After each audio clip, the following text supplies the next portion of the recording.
I used to live in a rough neighborhood along with my family. When I was 7, indeed the neighbor on one side was a total creep and was not friendly at all. I do not remember much of the story because I was way too young during that time, but my mother remembers everything very well. It was a regular night like any other, which makes this that much scarier. It was just my mother, my 2 siblings, and I at home.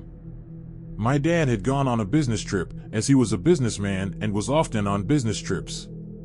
During that, we were just kids, and my mother was in the house. That night, around 12, someone started knocking on our door violently. My mother woke up from sleep, went to the front door, and asked who was outside the door. No one answered. She thought that it might be something like a ding-dong ditch played by some kids. So, she went back to bed. After some time of silence, someone started knocking at the door again. This time she was quick to go near the window and see through it if there was anyone outside. She was trying to spot the one who was knocking on the door, but she couldn't find anyone. In any other neighborhood, this would just be assumed to be annoying kids doing some night ding-dong ditching. But in this area, you could never assume anything but the worst. My mom started to worry, so she went back to her room and grabbed my dad's shotgun. Then she sat on the couch in the living room in the dark, waiting for another knock to happen. During all this, she never woke any of us up, as we were all little kids at the time, and she didn't want to panic us. Again, while she was in the living room, there was more knocking. She gets up to peer through the window again, expecting to see someone new, but still no one. My mom began shouting at whoever it was that she's gonna call the cops and that if anyone tried to come in, she would shoot them. After this threat, the knocks in front of the house got silent and suddenly she started hearing noises from the back of the house as if someone was running or talking to someone. As she turned and started ambling towards the backyard, she heard the doorknob of the backyard door turning. As she looked at the door, she saw the doorknob turning and from the tinted glass, she saw a reflection that looked very creepy. As the door didn't open, whoever it was started banging the door with his body. At this, my mother didn't stay for a moment and immediately called the police. At some time between then and the police showing up, my mom woke us just to be safe in case something bad happened. All of us were upstairs and we could hear that someone was inside our house and we could hear footsteps as well. At about 2, the police finally showed up and did a quick search outside of her house while we waited inside. After their search, they came in and told my mom that they had found a piece of barbed wire about 4 feet long next to the front door and asked if it belonged to my mom. She said it wasn't hers and asked why. The cop told her it belonged to whoever was knocking on the door and that they were likely planning on strangling my mom with the barbed wire when she opened the door to see who was knocking. They said that she was very smart not to open the door to see who was there, otherwise it could have cost her life. The cops told her that they would be doing patrol occasionally in the neighborhood and do a thorough investigation on this case once there was daylight around. My mom couldn't sleep for the whole night, and the next morning, when they started searching around the house, they found strange footprints all over the house. The footprints were leading around to the backyard of the house. And there was a prominent footprint outside the bedroom window, where someone must have been for a very long time, trying to see through the window into the house. They had also found nicks in the window sill where the person was trying to pry open the window to break in but failed. My mom always suspected it was this one neighbor who had always been creepy and spooky around our house. And finally, one night on patrol, cops found him looking through the window of our house and caught him. My mother had also caught him on several occasions, staring into our house at her through his curtains, but she always ignored him. He was incredibly creepy and unfriendly all around. He also would be the first one to know when my dad wasn't home since he knew what vehicle he drove. Not long after that, we moved out of that neighborhood. Thank God.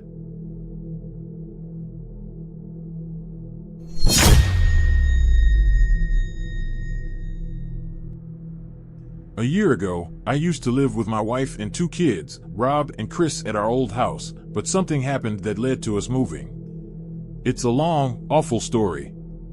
We lived there for 3 years. But something happened that forced us to leave that house. We were a corner house, and the house behind us on the intersecting road was covered by a bunch of tall trees and bushes, so we hardly ever saw those neighbors. A neighbor named Smith had just moved there less than a year ago. At the time, I had only ever spoken with him a couple of times, and he seemed pretty rude to me. Two of his windows overlooked our backyard. There wasn't much privacy, but whatever rooms the two windows were that overlooked the backyard, I had never seen the lights on in either of them, so I always assumed it was an unused guest room or something of that nature. One day in the summertime, Rob and Chris were playing in the backyard in their blow-up pool and with their water guns while I was outside doing yard work.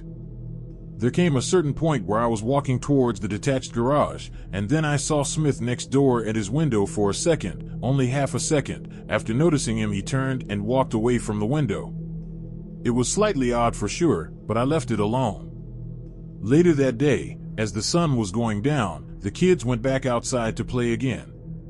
It was a very hot day, so they went back to their blow-up pool while Jenny and I were in the kitchen as she was making dinner. Then the kids' laughter went quiet for a while, and suddenly Chris came inside and said there was a flashing light from the neighbor's window. I had to follow him into the backyard to ask him to show me what he was talking about.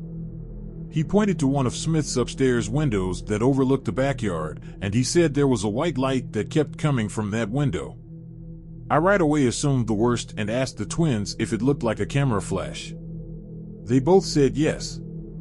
I told them it was time to dry off and come inside, so I helped them dry themselves and then brought them in where I went to tell Jenny about this. She right away assumed the worst, just like me. She said I should go next door to Smith's door, so I did, but when I did, he never answered the door. His car was even in the driveway, so he had to be home. After a few attempts at knocking and ringing the bell, I gave up and went back to my house. I told Jenny he wasn't opening up, which made what the kids said seem even more credible. While we couldn't prove that the white light the kids were seeing was a camera flash, it sure did sound like it, and it was concerning to hear. Some time passed, maybe even weeks, before one night when Jenny and I were in the bedroom, we heard our side gate being quietly opened and closed outside. Jenny wanted me to go check outside, so I stepped out into the backyard and looked around. I had on all the lights as I searched. I found nothing and nobody, but I noticed the lights in Smith's backyard were on. I went over to look over the fence into his yard, and I nearly jumped out of my skin when he came up to the fence from the other side and asked if I needed something. I asked him if he'd seen or heard anyone sneaking through our yard. He said no. I took this time to also ask him bluntly if he had by chance been watching my kids, as they thought someone was at his window taking pictures of them playing in the pool. His reaction to this was a bit suspicious. He acted overly offended by my asking this, almost yelling at me for such an accusation. Again, without proof, I couldn't nor did I want to start issues with a neighbor. I apologized and went back inside. Jenny was not happy about this, saying he was full of it. The next incident didn't happen until another few weeks later. This time, it was in the middle of the night when we were asleep. I woke up to Jenny shaking me in a panic.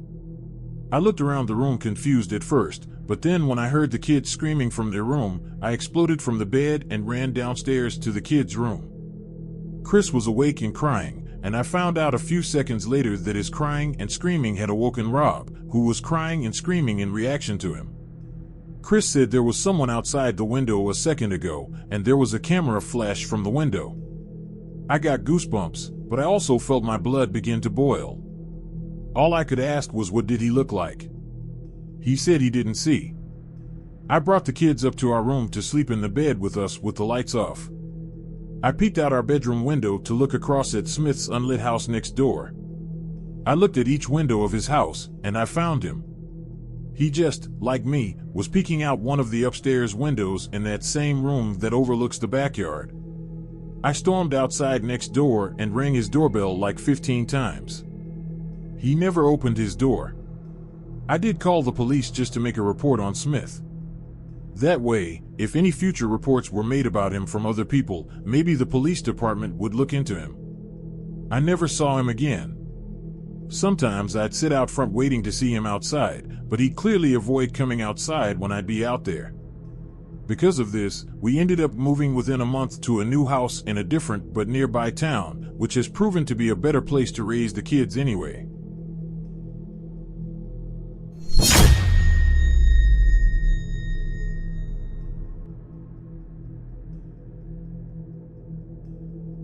When I was 30 years old, I'd saved enough money to buy my first house. It wasn't anything special, and honestly, all things considered, it wasn't in the best neighborhood either. I'd met all the nearby neighbors, and I'd say the first 2 weeks I moved in, considering the neighborhood, I was surprised to discover they all seemed pretty nice. A couple of them even invited me over for dinner a few times. Having lived in different apartments all my life, this wasn't something I was used to. But they were not all alike. A few weeks after I moved in, someone came to my house and started knocking violently. I rushed towards the door and opened it to ask if there was any problem. And I saw that it was an old man of about 50 years of age. Since I opened the door, he stood there silently and kept staring at me. After a few seconds, he pointed at a house which was 2 houses down from where we were standing. He pointed at it and said, "That's where he lived." That was the house that I had always seen covered with darkness every time, but I didn't ask him anything. After that, every other night or so, he would knock at my front door at some absurd hour, asking for stuff. He would occasionally knock at my door, and when I used to open the door, he used to stand on the other side of the street, staring at me. And sometimes, standing in front of the door, quietly or saying some random stuff that I didn't know about. I figured I don't have to open the door every time he came because he was causing trouble for me now. I started opening the door to his knocks less and less, but this didn't seem to have any effect on the number of times he would show up. Fast forward to a night when something strange happened. It was just like another knock from the neighborhood on my door, but the hidden truth behind it was gonna shock me for the rest of my life. I planned to ignore it as I was used to ignoring those random knocks by then. But as I looked through the peephole, I noticed the guy looked distressed and aggressive. I got scared to see him. I was curious, so I decided to open up the door. I asked him what he needed, and what he responded with was not at all the type of response I was expecting. He asked me if I could come over and help him with a grill, which he bought a few days back. Now, this happened around midnight, which in my opinion was an extremely odd time to start grilling. But against my better judgment, I decided I would help him. I told him that I'd be over in a second, and then I just needed to put some shoes on. He thanked me and started walking back. A couple of minutes later, I made my way over to his house. I opened a gate and walked into his backyard. It was dark, so it was hard to see, but it was clear there was no grill. On top of that, the guy was nowhere in sight, although his back door was wide open. I stuck my hand inside and yelled out for the guy. No one responded, and all of a sudden, I heard a muffled response coming from down a set of stairs just to the left of me. He screamed and called me down there for help. I was hesitant to go down. There were no lights down there. In fact, there wasn't a single light on throughout the whole house. I yelled down the stairs, asking him if he could turn on a light so I could see. There was silence for a few seconds. Eventually, he responded that lights were broken down there. I knew something was off at that point. I yelled back at him that I was leaving. Within a moment after I said this and I was about to turn, I heard footsteps sprinting up the stairs towards me. My flight reaction kicked in immediately. I ran directly back to my house and locked the door behind me. I pulled back a set of curtains and looked out one of my windows, but I didn't see anything. I was terrified. I thought about calling the police, but decided against it, figuring I really wouldn't be able to prove anything that just happened. For the next few days, I didn't leave my house for anything except work. During those days, I never saw the guy, nor did any late-night knocks occur. Exactly 1 week after it happened, I was talking with my neighbor across the street. The conversation eventually landed on what I experienced and how I was planning to move because of it. But I was just met with a look of confusion. I was then informed that no one lived in the house I was talking about. It had been abandoned for 2 years. This prompted my neighbor to call the police. However, the police found nothing inside or around the house. I moved out a few weeks later, so that's all I know. I'm not sure if anything else came from the situation or not. I still don't know who the guy was or what he was trying to lure me into,